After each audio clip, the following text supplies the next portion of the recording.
My name is Josh Turner. I'm doing this for information security class. I'm watching podcast episode 542 from Security Now with Steve Gibson. This man is all over the place. So from what I'm gathering from his podcast is Trend Micro, which is an antivirus company, just put out a new program, and it's having a lot of issues. Tavis, or I think his name is Tavis from Google, points out that there's 70 open APIs in the program itself that you can access your passwords, basically any information that you want. And he actually sent them to Trend Micro to prove to them that, hey, this is what's going on. So they updated it and they sent it back, and there's still a lot of problems with the program.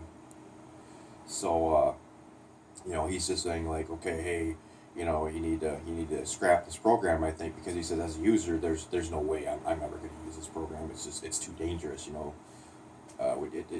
basically can put a code in there, and it'll give you any information you want, passwords, whatever, because it's got a password manager built into this open source thing, and so yeah. So then,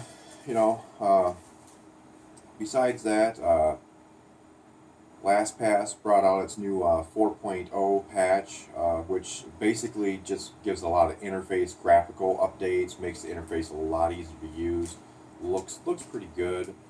I would suggest using it. As for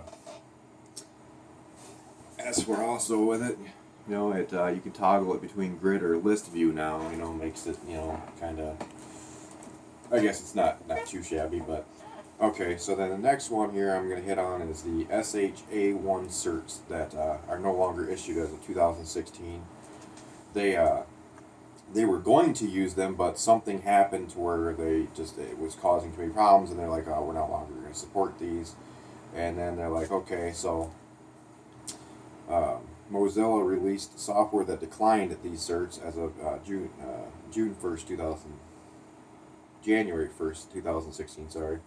And it turned out that many local items actually still needed these functions to work correctly, so that, to actually work, and it caused problems to where they had to backdate them and make the SHA-1 search still work, instead of this SHA-256, which they still use.